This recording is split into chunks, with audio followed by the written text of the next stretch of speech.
Pleasure to introduce our featured speaker, Dr. Joe Bianco, who has come from Australia to be with us today.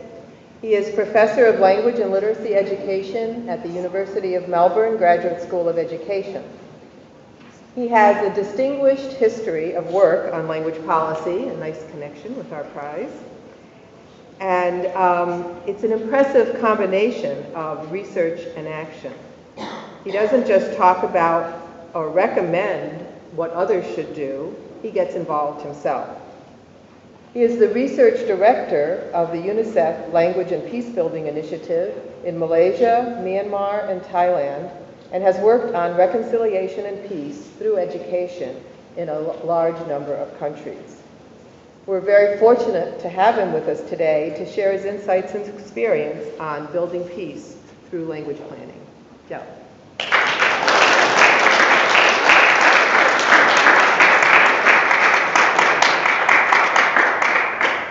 Thank you very much, Donna. Good morning, everybody.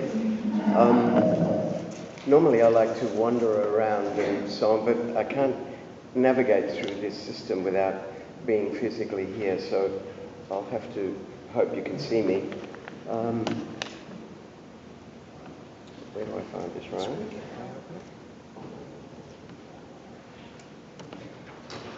Okay.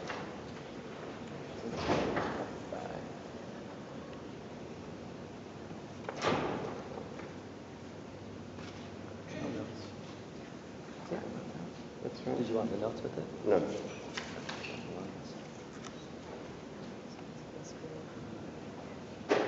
One of those?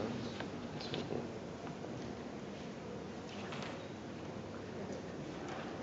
Okay, we have an hour and a half, and what I want to do, apart from including one small break in this time, I want to basically describe a project that I've been doing for the last 3.5 years, nearly 4 years now, in Southeast Asia. I'm mostly going to talk about Myanmar and Thailand, but I'll make some references to Malaysia. I want to say that in Shondell Nero's article, which I strongly recommend that you read in a journal that I enjoy reading very much, and I'm on the editorial panel of which I'm on the editorial panel.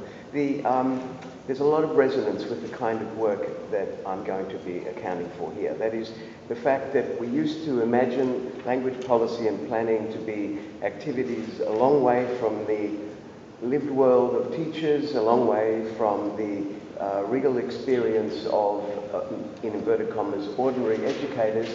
The reason I'm showing you this image is because if I want you to remember one thing, it's this, and the semiotics of this image. I took this photo. All of the photographs that I'll show are my own on my iPhone photo. This one was in Molomyine in Mon State in southern Myanmar, an area that only recently signed a ceasefire with the national government called the Union Government Military of Myanmar, the Tatmadaw, the military. And in this particular place, there's 250 schools that operate under the control of the Mon people and their political parties. And you won't really be able to make it out, but at the top of the sheet of paper are the words language problems in English, and then underneath it are 6 or 7 named problems written in Burmese or Myanmar language, one of them also in the Mon language. But what I particularly like about the image is the argument with the pens, because this is what I'm trying to do in the work that I'm going to describe. That is, one of these hands belongs to someone called a teacher. Another one of these hands belongs to someone, I'll let you work out which one it is, who we would call a public official, a senior person in government. It's pickable, I think, which one that is. And another one is from a senior official in the bureaucracy. And these dialogues that I'm going to describe are kind of innovation I've been exploring, which respond to critiques made of language policy and planning in the 1990s about how undemocratic the practice of language policy and planning typically had been, of impositional practice from top-down authority of declarations of executive power or laws or constitutions. What we're trying to do here is a bottom-up process of collective writing, building on what we know about communities of practice and what we know about the ways in which it's possible for insights from multiple directions to forge something that is actually very applicable in practice. When these are done in areas where there's been very vicious fighting, including the killing of teachers and the landmining of schools and terrible things like that, we can see that the connections to the broader aim of peace building are clear. But the participants here fit into three categories, what I call the COE. I've just published an article in a book edited by Peter da Costa, in which I describe a little bit about this. It's called Ethics in Applied Linguistics. And the COE stands for community representatives, and I mean, ordinary speakers of languages. The O stands for officials, and the E for education experts of different kinds, including teachers. So that's a kind of visual start to what I want to do here, which is basically to talk about the relationship between English and multilingualism, building peace through language planning. The connections with peace are very explicit because the funding for the project is designed in relation to peace building, as I'll describe in a few moments. I really want to emphasize, and I hope that this resonates with people. It certainly does within TIRF. We're committed to the question of seeing English within the context of the wider language repertoire of communities in which we are working. I think it's not possible to have sensible progress in language rights for young people any other way. But I think it's really important for large organisations in general to understand that language planning in any social environment must be comprehensive of all the languages involved in those environments. The ecological practice of language is really important.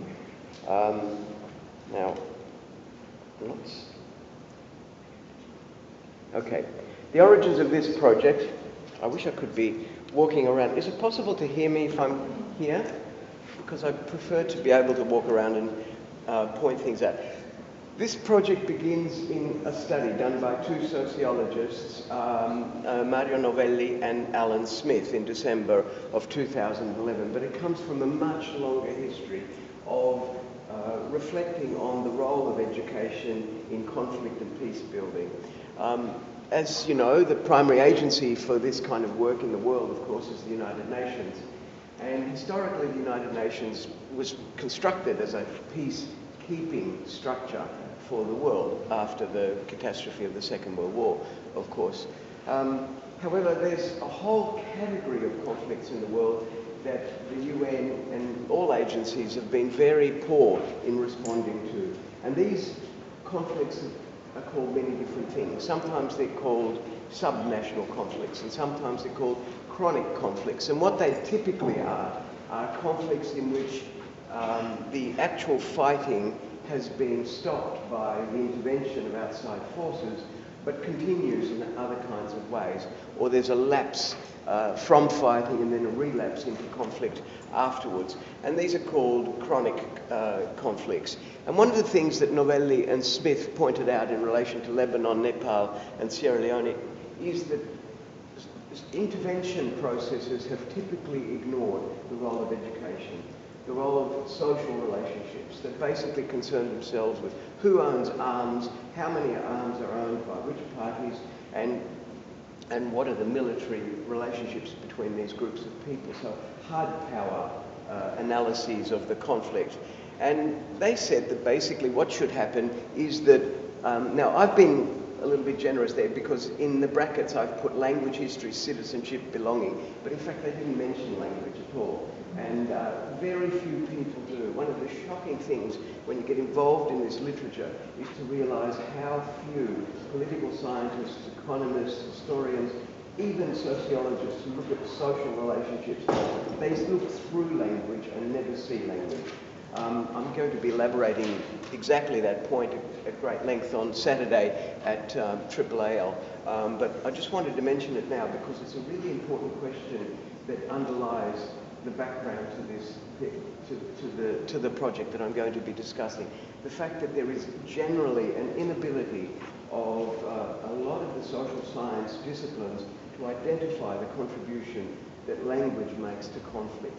And I think that this inability comes from many sources, including the typical monolingualism of many scholars in this area, but also the fact that actually languages, they have a very reductive view of what language is. I think you'll see as we go through here that we, in this project, me and my colleagues, we see language as being everything from literacy to the practices of communication between people, to the symbolic, historic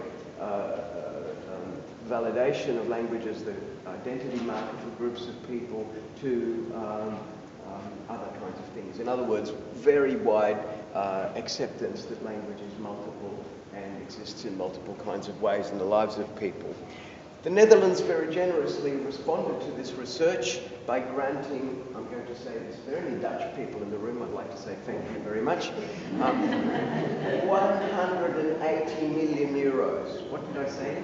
180 million euros for peace building and education to UNICEF. Now, that's an extraordinary amount of money, and it's funded projects in conflict zones in Africa, Southeast Asia, and in other parts of the world. And the two primary aims in the Dutch grant were for conflict analysis and intervention tools. So Donna was saying before that the work tries to be both scholarly and practical. I think it's really, I don't like doing any other kind of work. I think it's really important as academics that we stop talking all the time about this bridging of theory and practice. We should just do the bridging of theory and practice in both scholarly and practical work. So, the Government of the Netherlands grant, as I said, is unique in scale and scope and is concerned with ideas of strengthening resilience, social cohesion, human security in conflict-affected contexts. I took that from the contract that they signed with UNICEF in New York in 2011. And it involves countries at risk of conflict, experiencing conflict and recovering conflict.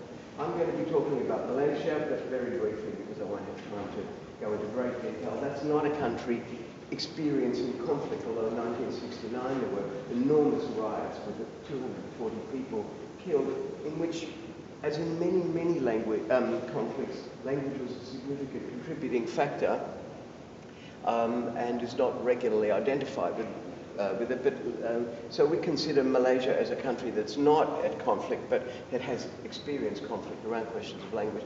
But both Myanmar, and it surprises many people, Thailand, are countries that are very much experiencing conflict, and in both of those cases the conflict has a significant language element. In fact, in Thailand, the severity of the conflict is such that actually teachers and schools are a regular target of fighting, and 200 teachers have been assassinated since 2004. So the kind of broad aims are set out underneath there in green at the bottom. If you track the red line from the number 4, I hope everyone can see it. Can you see that clearly, Peter, at the back? Number 4 all the way down, you'll see that's the top end. That's very close to Kachin State on the border of Shan State, and then Kachin State above it on the border of China and Myanmar and India, all the way down to here, which is the southernmost region of Myanmar, is a vast red space with huge numbers of displaced persons from Myanmar, Burma into Thailand, a zone of enormous conflict. You can see lots of bomb marks there. Then you can see at number 3, that's the southern 3 provinces of Thailand that I'll be discussing briefly a bit later, where there's many bombs, and this is actually an area and a conflict that's not very well known in the world. Very few people know it. In the southern Philippines, of course, our project is not working there, although we've had a lot of connections with them, and parts of Indonesia. These are the main conflict zones as studied here, subnational and transnational conflict-affected areas, Department of State map. So what I'm going to be doing is talking about the location, origin, aims of the project, the context and the specific focus, Southern Thailand and Myanmar. And I'm going to introduce the project methodology, the facilitated dialogue, which I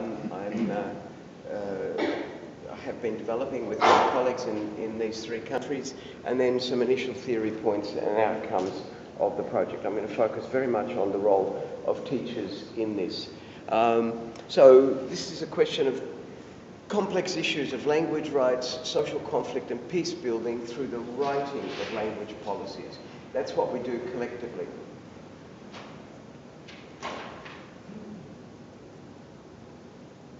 Oh, I have 1 hour, not 1.5 hours.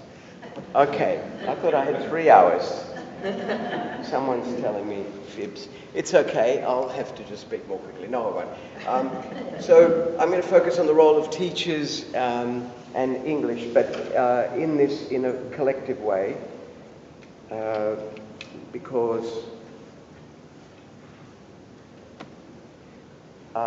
in each of these three countries, the voice of teachers has been really absent from public policy on languages. In fact, all three countries have been involved in processes of nation construction.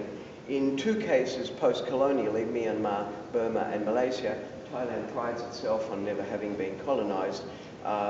And so the colonial story is deeply present in the politics of language, the construction of a national language to either evict English or and then reintroduce English in another guise as a global language. But mostly phase 2 of Myanmar Burma is commenced in 2004 after some initial work, and what we're doing there is writing what's explicitly called a peace-building language rights policy, or a peace-promoting language rights policy. It's extremely controversial, I can't deny that. There's a lot of people who oppose the work that we're trying to do. In Malaysia, and I won't talk about Malaysia very much, but I just wanted you to know the context, we're dealing with a whole range of different questions. Stateless children, nearly 2 million stateless children, children of plantation workers or sea gypsies who don't have political legal status, can't be educated, and therefore are very marginalised and alienated in urban areas in Sabah and Sarawak. Orang Asli, the indigenous populations of Peninsular Malaysia and also Borneo, and the Chinese Tamil-Malay school relationships in Malaysia, and Thailand, mainly the southern provinces, which is a linguistically simpler case. We're only dealing with two languages, Thai and Patani Malay, the local variety of Malay, but very much more conflict-based. I'd just like you to, given we have less time than I thought, what I'd like you to do is just write down or think about the roles of teachers as you imagine them. And I'd like you to just maybe, you don't have to jot down points because we're not going to set up doing that with desks or anything. What is the distinctive role of a TESOL teacher as you imagine it? If you could just think about that for one moment, because I would like you to reflect on that as we go along and wonder what your role would be, or the role of teachers you train or teachers you know, in a situation similar to the ones I'm going to account for and describe. What could or would a teacher's role be in these kinds of settings? So you just think about that for one moment and I'll proceed. What we find in this situation is that teachers are absolutely crucial people. They are positioned in a particular kind of way. They're positioned according to who they are, what their ethnicity is, how they're imagined to have views and ideas. What they're trying to do there, because they're often employed by central education authorities and they're deployed to ethnic or regional or indigenous areas where they're not in the majority. So who they represent becomes a really important question of what their role is, what they're allowed to do in society, what their physical presence in the place means for the intentions of the central government regarding local people, whose interests they seem to promote, what curriculum they're allowed to teach. It's really interesting to keep in mind that teachers are never in a situation like this neutral of structuring of some kind. They're pre-structured by the fact that they come into the place as employees of a state. And English is also positioned. What is it for? What does English do? People often, especially I find in conferences in North America, begin with an idea of English that's highly critical. You know, there's a kind of positioning of English. I can tell you in a very large number of cases where I'm working, it's completely different.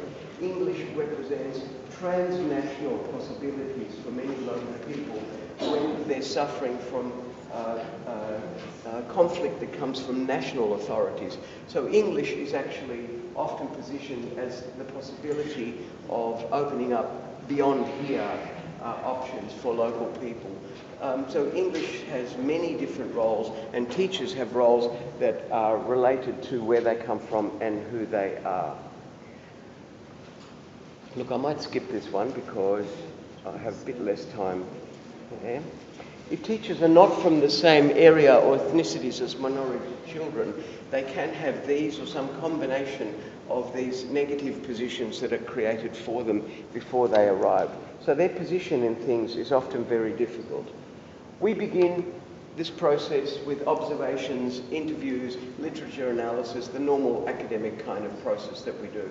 And then we go into a process of thinking about conflict in these countries around questions of national unity, social cohesion, resilience and conflict, and then we start to build an analysis of the current education environment, and then we produce an alternative for it. The first country I'm going to talk about is Myanmar. I showed you from the map before, you can see the topmost point where there's a border shared between India and Myanmar. That's Kachin State. It's one of the states where even today, after the dramatic elections of last year, there is still active fighting. About half of the state is not accessible. Huge numbers of internally displaced persons, and it's an area with a long history of independence, very highly Christian area in a Buddhist state, whereas some areas in the south, around the Bay of Bengal and closer to Bangladesh, are strongly Muslim areas in a Buddhist state. Buddhism is a really important part of the mix in everything because at least Thailand and Myanmar see themselves as states protecting a tradition of Theravada Buddhism, and therefore the state provides many privileges to that religion. Those are the main ethnic races, as they're called. They have this terminology of the ethnic races, who are the privileged populations who've got historical attachment to soil and territory in particular areas, whereas immigrants are seen not to have these privileges and are more vulnerable. The interesting thing about the term ethnic races is, despite the fact that the Burma population, the majority population, is in conflict with many of them, the Shan, the Kayin, the Rakhine, the Mon, Kachin, etc., they're still privileged. They're privileged in the sense of being understood to belong locally, even though the political relationships between them are very tense. 135 linguistic groups categorised into those 7 broad categories. Myanmar is famous for having probably the longest continual civil war, been going on since 1949. Successive central governments representing the Burma population have fought a myriad of ethnic armed groups and still fight them today. Very bitter conflict in many cases. There's also a complicated dynamic between the Burma and the indigenous ethnic groups in relation to the anti-colonial struggles against both the British and then the occupying Japanese. And in April of last year, a national ceasefire agreement was signed with 15 of the 23 armed groups, but not all of them. So there's still substantial conflict going on in large parts of the country. It's really important to keep in mind that context, because it's very important to keep in mind that no teacher goes into an education setting in a rural or indigenous area without being aware that his or her predecessors are already implicated as part of a state operation, no matter what the individual desires of that teacher might be.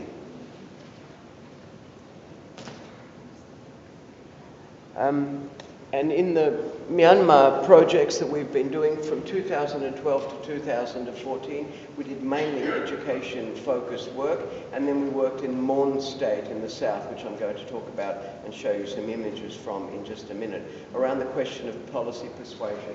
And we succeeded in producing a state law modifying the national law, and the creation of MIND, the Myanmar Indigenous Network for Education. And that's now expanded into this national language policy process that should be finishing up sometime late this year. I'm just going to skip that and show you. This is an image of the people who participated in one of these facilitated dialogues. There were 68 people, there are more in this image, but 68 people. It was funded by the Government of Canada, the gentleman in white sitting next to me in the middle, and we held it in Thailand, actually, in a place called Mae Sot, in a reception hall, but in a town where there are refugee camps. The majority of the Burma people, not the Burma, the Burmese people, the Myanmar people living here are refugees or displaced persons.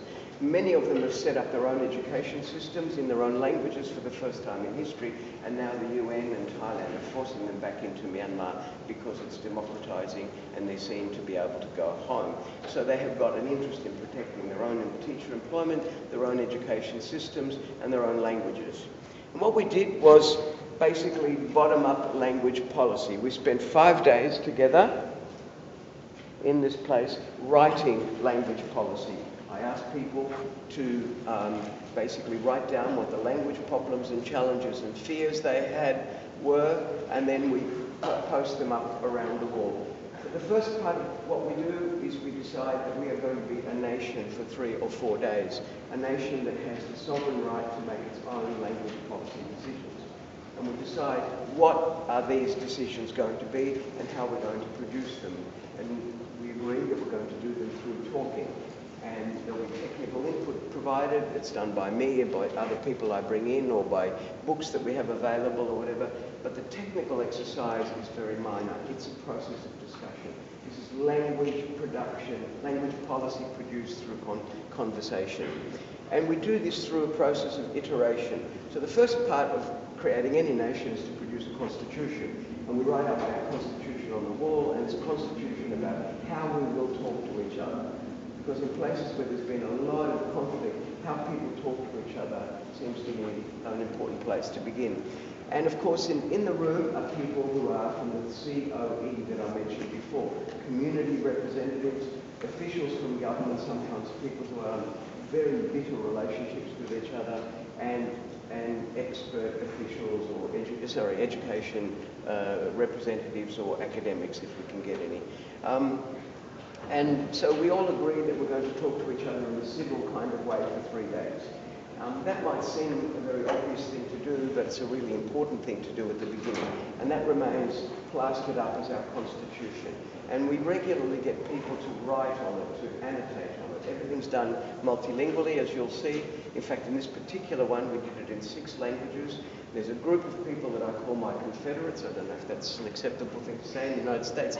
My Confederates. And we meet before each day at lunchtime and then in the evening, and we bring together all of the discussions of the day. We produce them in a single photocopied version, translated into English, because although I understand enough Burmese to know when someone's attacking me, I can't actually participate all that actively in the language. I can't read it. Or I can read it a little bit. It has a creaky vowel, which I can tell you is very difficult to get a hold of, and a creaky tone.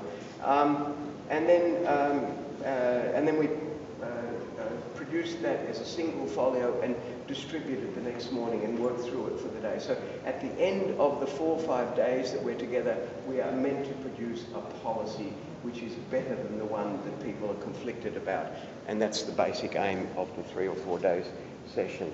People meet together. These 2 women with the green-yellow headwear are Shan princesses, education ministers in their areas. As you can see, we've got the usual thing, language problems, which I write up in English, and they're debating how to characterise it. Crystal, my colleague over here, she's got her hand on another image where we've got a picture of a little girl, and we trace the life story of this girl linguistically over the next 5 or 6 years, 10 years of her education, and people write in a pattern of her life. So what basically we do is we have an instantiation of our policy in the life of a single individual, and we say, what kind of language abilities will this person have in 10 years, 15 years, whether we do our work well or badly. And they discussed this, and basically my confederates, Crystal and Jane here are my confederates, we worked through by helping them to put this together. As I said, this was done in 6 languages, and people basically run away with it. They know exactly what we're trying to do, and they write down their own statements. I get people to assume roles as being a hostile minister, reacting to your particular position, or being an advocate. So we do simulations, all these things that I've managed to get out of facilitation and mediation practices, including conflict resolution processes from marriage guidance, counselling, and things like that, anything I could get my hands on, because in some of these cases there are historical relationships of great bitterness between people, and we need methods of taking aggression out of the conversation. This particular table... I should use the mic more? Okay. In this particular table, this is my colleague Saw Kapi. He's got his hand like this, and this is a table discussing in the Karen language their contribution to our overall policy work. One of the important innovations in this process has been to include the question of deafness and sign language, something that I've become more personally sympathetic to in recent weeks. But I've always been very interested in this, and I've always been interested in the role that including the question of sign language within a comprehensive policy has on hearing people. One of the things that it tends to have is to actually displace concern away from issues that people have been fighting about in relation to spoken languages. I could say a lot about that, but I won't. But in a lot of developing countries, there's very high rates of deafness, partly because children's hearing problems are never treated early, and so many children who would be hearing children in a developed country with better medical facilities often become fully deaf quite early, and they don't tend to get any education. I mean, Washington DC, there's Gallaudet University that offers PhD programs in American Sign Language. Many children here don't get even the most elementary school level, but there is one school in Yangon called the Mary Chapman School for the Deaf, and we've been working with them, including them in the policy. And I've found that not only is it important for these particular children and their education, but it has a general effect of improving how people regard language policy in general. This is part of our constitution, and it's written in Burmese. Burmese is or Myanmar language is the compromised language of a lot of our discussions in the Myanmar setting, but it's actually also a highly contested language, and many people want and prefer, at least in areas where there's been conflict with the central government, to work in English. But we tend to do them multilingually anyway. And this is probably the most successful and important one. This was done in a hotel in the capital of Myanmar called Naypyidaw in July of last year. And what was very important about this one is that we produced what we call the Naypyidaw Principles. That is 10 principles for writing a peace-promoting language policy. And for the first time, the recognition and rights of ethnic and indigenous children, the children of the ethnic races, to have initial instruction in their mother tongues was acknowledged by the central government. In this room is someone who was, I won't name her or point her out, but someone who postponed her retirement to be able to work with us on this project because she conceded that her attitudes to indigenous and ethnic people were transformed by the process of participating in this workshop, and told us that, and admitted it on the second day, that she had been part of the process of denial of rights and now wished to be seen to be doing the opposite. Good work. Yeah, it was amazing. Did I show you that already? Okay, so this is just more of the same kind of images of this work. These are my confederates at the Mesod dialogue.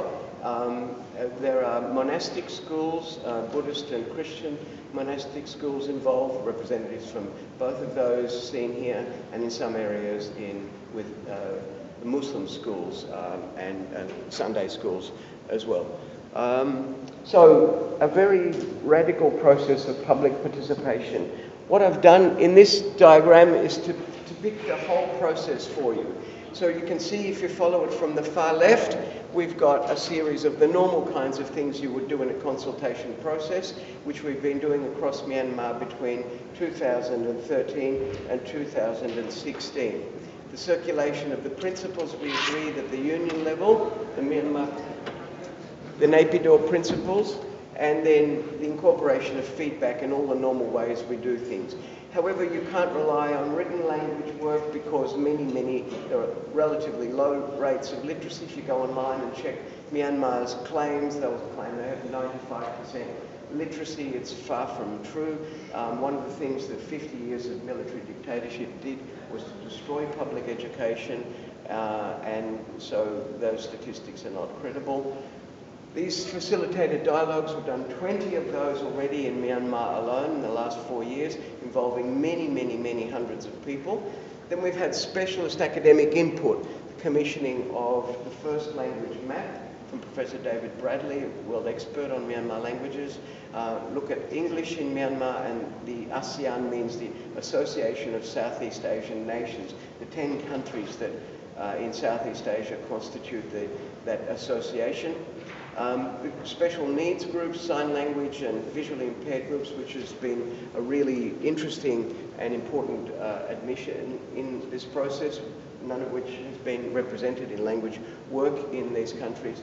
Then case studies of multilingualism and at community, local and school level, including monastic schools, because if you present stuff about immersion programs in Canada or dual language initiatives in the United States, people are interested in these things. In Hawaiian language revival movements, they're interested in these things, but they don't particularly resonate. They just seem to be far too far away. The countries are recognized as being developed and wealthy, and people believe if you can do those kinds of things in America, we just can't do them here. We don't have the resources or teacher education facilities or standards to be able to. So, and then a policy environment scan, because although Myanmar is democratizing, about a quarter of the government remains in the hands of the military. I'll show you some information about this in a minute. It's simply not possible to have traction in all areas. So there are some areas where we still have to deal with the military, and they think about things very differently. All of this came together in this remarkable conference we held in February this year. We attracted 384 people to a conference in Mandalay, at Mandalay University. It was the first time in 50 years people have been able publicly and openly to discuss and even criticize government officials about language questions. It was an extraordinary success, and we had another success there where the chief representative of the government began the day waving the Constitution threateningly at people and saying, this is what the law says, so don't you go talking about things other than the law. The language policy comes from the law, from what the Constitution says. That's what the policy is. And he was attacked very sharply by a Naga man from the Naga regions who said to him in English, he'd spoken in Myanmar language, and the reply was in English, how dare you come and tell us at the only conference we've ever had to be able to talk about our language rights that we can't talk about our language rights? How dare you say that in front of 100 people from abroad? How dare you tell us, parents, children who come here, or lots of students, that we cannot talk about the things that now we're democratizing, the world pays attention to Myanmar. Aung San Suu Kyi won 80% of the vote in the election in November 2005. How dare you say those things? And the look on this man's face was apoplectic. He'd never had anyone talk back to him. Just think, you're a military government, you're in charge of things. You're not used to people talking back to you. That's not how conversation works in a situation like that. Conversation works unilaterally. It's not actually conversation. It's unidirectional. You're used to telling people what they have to think. So on the third day, he stood up and used the term bottom-up language policy. He said discussions in language policy were good. He could understand that what we were doing was within the Constitution, that it would contribute to and improve peace in the country. He was converted like Our Lady in the meeting in Naypyidaw in June the year before. So these processes are actually almost transformative. Not in those two cases, clearly transformative. All of this is going to be put together into a combined policy proposal and then put to the government whenever we have a government there. And approval will be requested from them for the principles, the policy, the aims, and the implementation plan.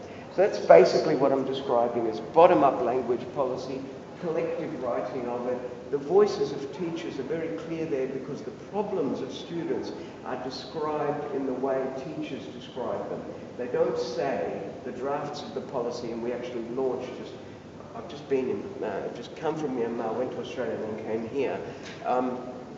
And on Saturday, I can't remember, 2 Saturdays ago, in Molonyain in Mon State, we adopted the state policy, or they adopted the state policy, and its descriptions of the problems are as teachers wrote them. It says that children cannot learn their subjects properly if they are not helped to learn the Myanmar language, if they're not helped to learn English, because they're just thrown into these programs, and children will not learn these things unless they learn pride in their ancestry and background, and if they remain frightened that the school will be closed off or landmined. You know, the kinds of things that parents and teachers might describe. This is not the language of legislation. This is the language and discourse of experience. So this is what we're trying to get in there, what people would loosely call ownership, but we mean it in a kind of a deeper way than that. These are the number of dialogues we've had, and the international conference, as I said, in Mandalay on the February 8th to 11th. I think we should stop in a few minutes for, 5-minute break? Okay, I'll stop when I'm finished the Myanmar work before I talk about Thailand. The Thailand material is rather shocking because, so we'll have a coffee to fortify ourselves before we get into that, because unlike Myanmar, in Thailand, teachers are actually deliberately killed, and you know, as I said, 200 assassinated since 2004. So I'll stop after I finish the Myanmar material right now. You get a bit nervous working in some of these places, people opening doors behind you. So these are the number of dialogues that we've done and the conference so far. So as you can see, a huge amount of work. One of our great achievements was the creation of MIND, the Myanmar Indigenous Network for Education. That one that I showed you where we had 68 people, we worked over 4.5 days and we launched it on the 21st of February. That's International Mother Language Day, the Ethnic Education Seminar, and this is the statement from So Kapi, the gentleman I showed you before with his hand up like that. And this is an extraordinary statement because just like the government has always denied ethnic rights, local Indigenous people have often actually resented the imposition, obviously, of the government language and have insisted on not including Burmese. So this is a great compromise statement. He says, although the promotion of Indigenous language rights is at the heart of MIND, the network recognises the importance of education in Burmese and English and is seeking a trilingual language policy. This had enormous resonance when we took it to the Myanmar Peace Centre and to the government, because the signal was that actually the dialogues produce compromise. Recognising our language and cultural rights is important but essential if there's to be peace and stability. And here you can see too another compromise. They always call the country Burma. All dissident groups call the country Burma. But here they're calling it Myanmar Burma. And in fact the new government, Aung San Suu Kyi, has always insisted on calling it Burma. She's now beginning to call it Myanmar. I think this is going to be a process of messy compromises, two names for absolutely everything all over the place. Eventually, I hope this will be sorted out through these kinds of conversations. Now, last year, on the 8th of November, there was the first relatively free election in Myanmar for a very long time. The last time there had been an election, it was annulled because Aung San Suu Kyi's party, the National League for Democracy, won a thumping majority. it was expected that in all the ethnic states that actually she would not win many votes, but she won very well there, even though her party is actually not always very sympathetic to ethnic and minority issues.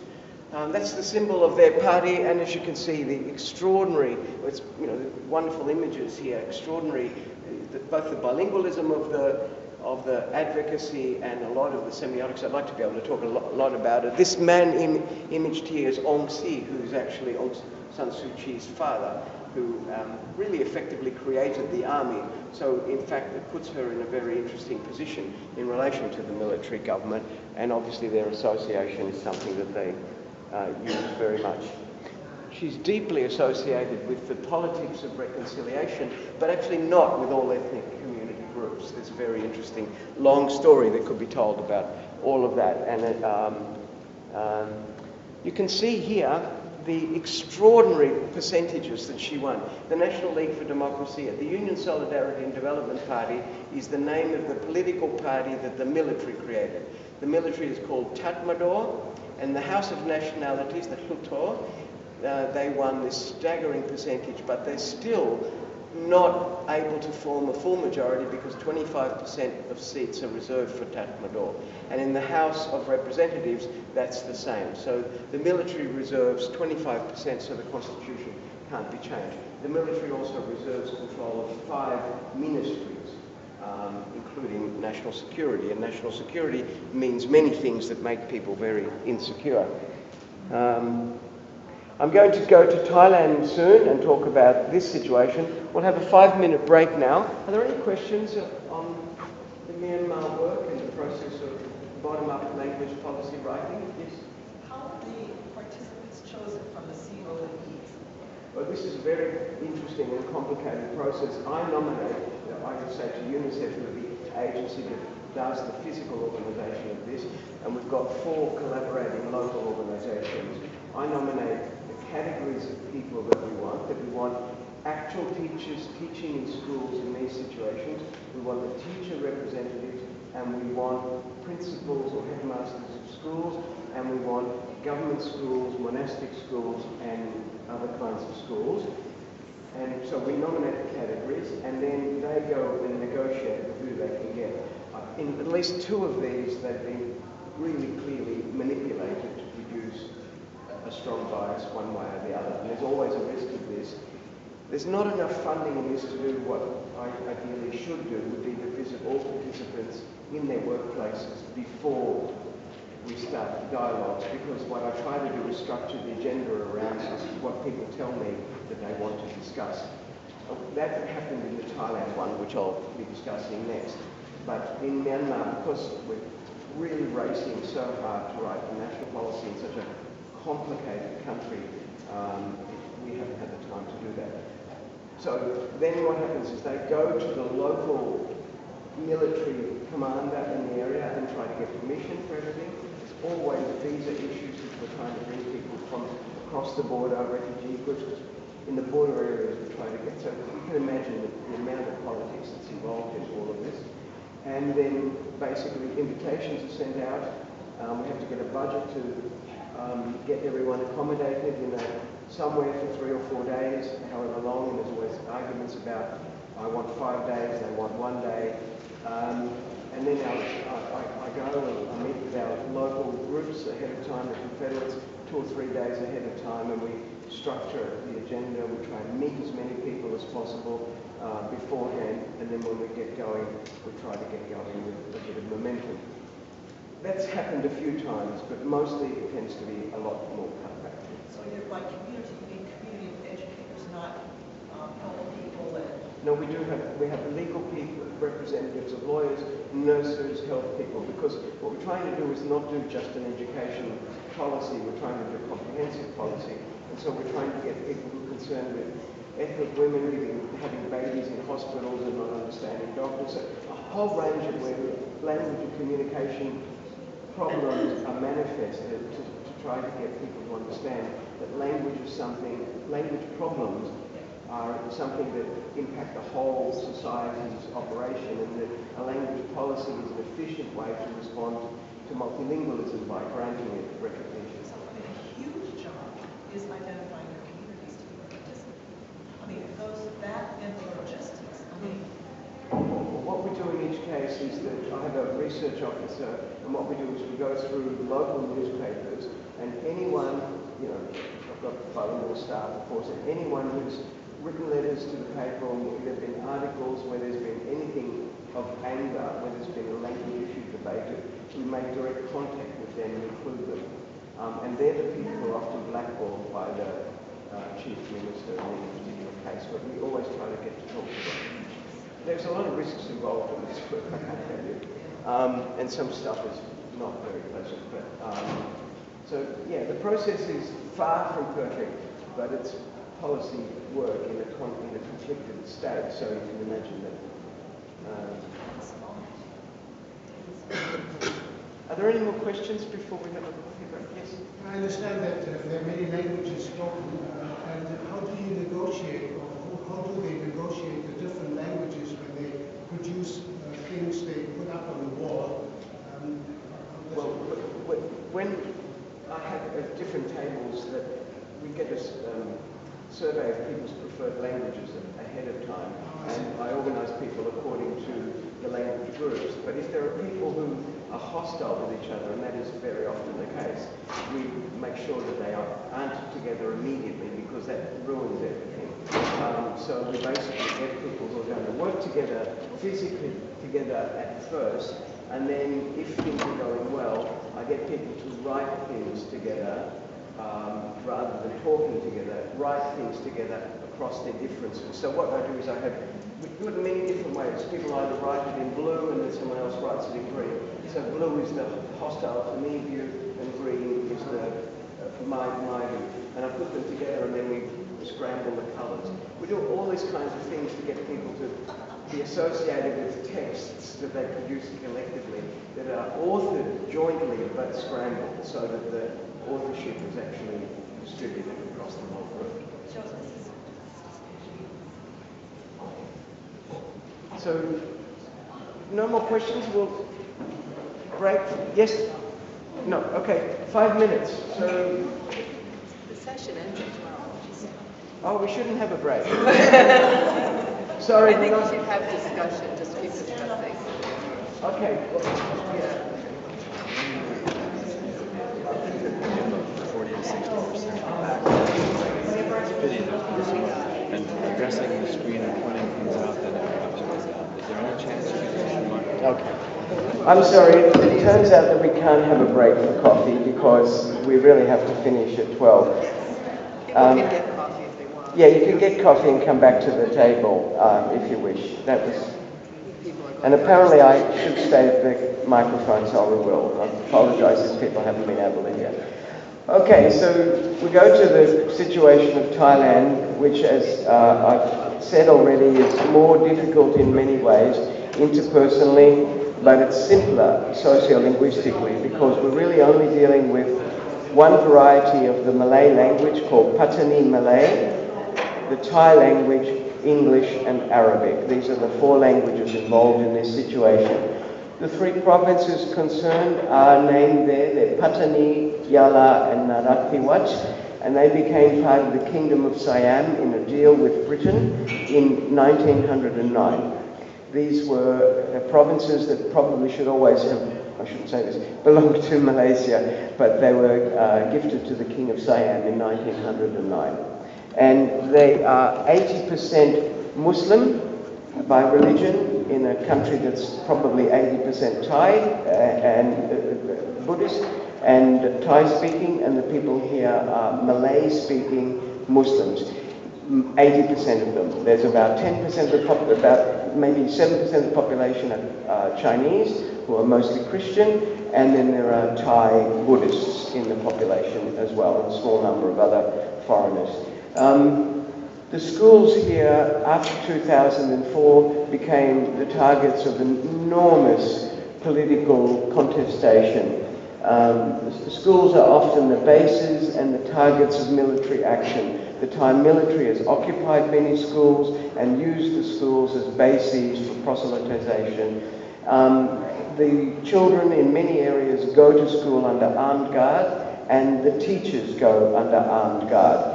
As I said, there were 200 teachers assassinated in this area since 2004. There's an organisation called Deep South Watch in the south of Thailand that monitors the statistics on violence, and since 2004, when the violence escalated after an attack on a mosque by the Thai military, 14,128 violent incidents with 17,000 deaths and serious injuries, distributed broadly that way, among whom 200 teachers. Teachers are killed because of the question that I asked before, who they are, who they seem to represent, what curriculum they're teaching. They seem to be mostly agents of the state. Teacher education institutions are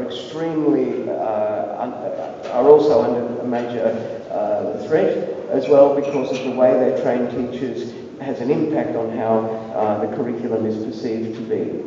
The schooling system is divided according to segmentation, according to language.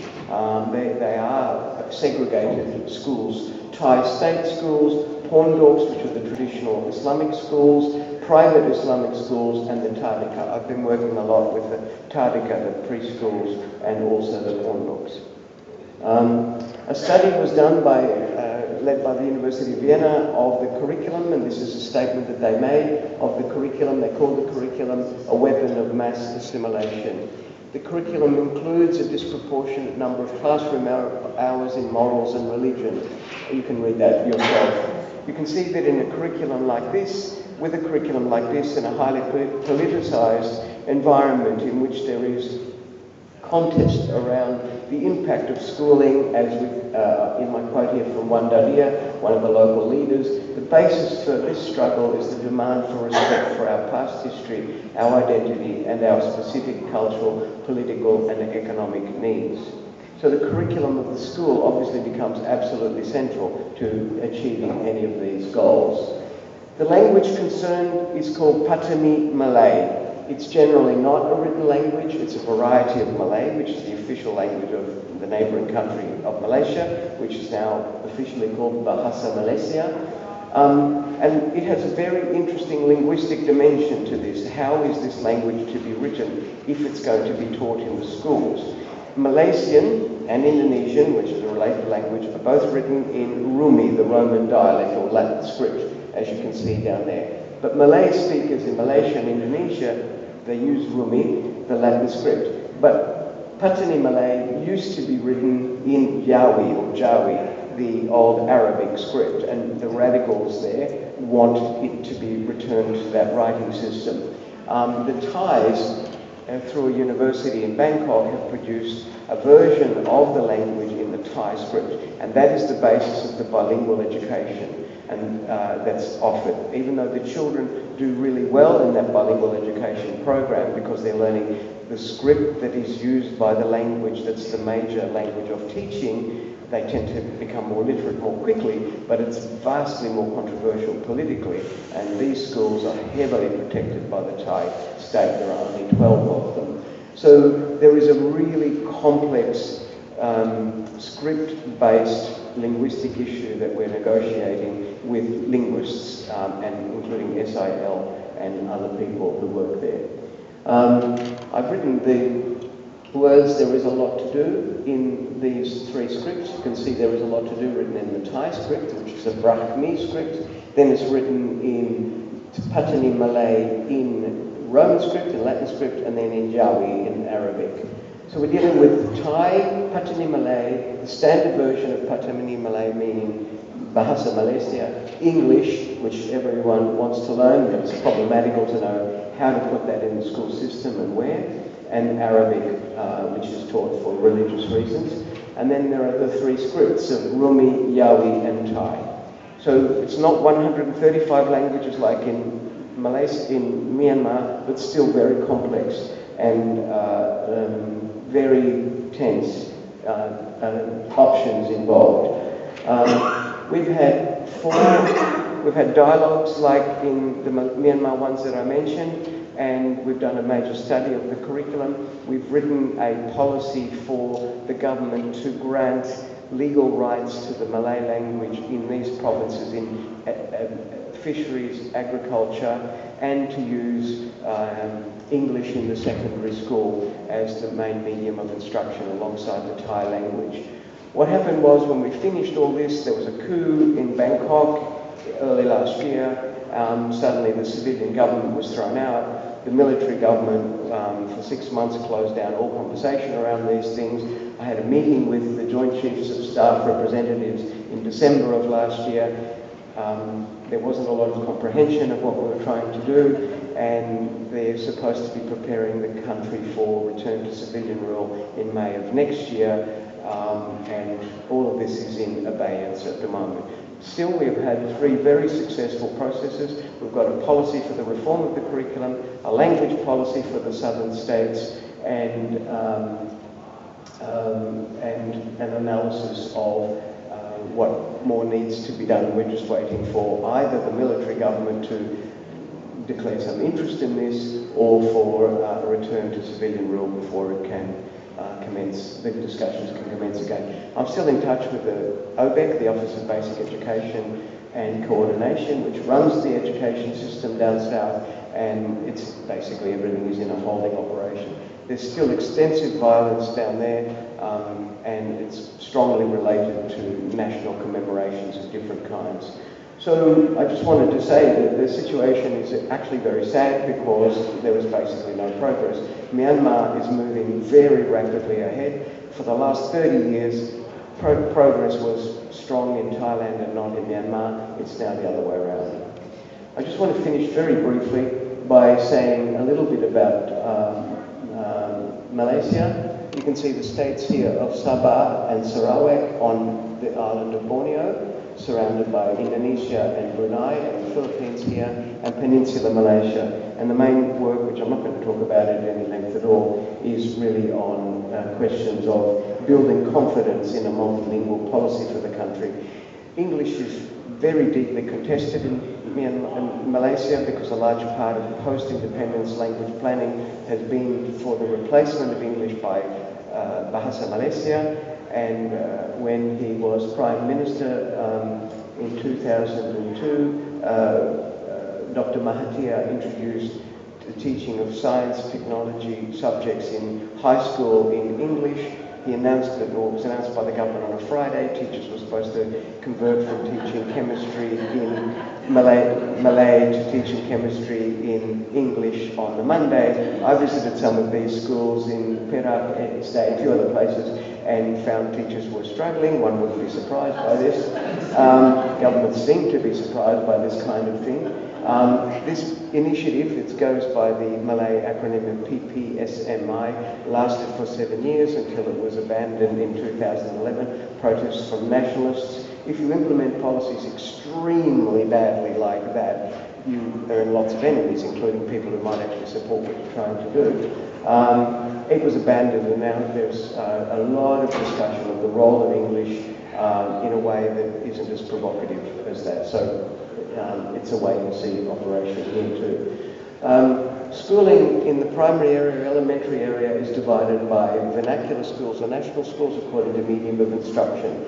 The Chinese schools, the Tamil schools at the primary level, those communities in the peninsula are really strongly attached to them, because they don't wish their children to go fully into Malay medium schools, but they do go into those schools at the secondary level. Interestingly, the Chinese schools now have many enrollments from Malay students, Malay ethnicity students, and this is causing some complications. This is actually, there's no open conflict. Look, I was going to say a whole lot of things about ASEAN and English, but as you can see, I've prepared too much information, and I'll leave it there. I want to just say that if you want to get more information about this, you can consult these 3 reports that we published in January of this year. This is where you get them.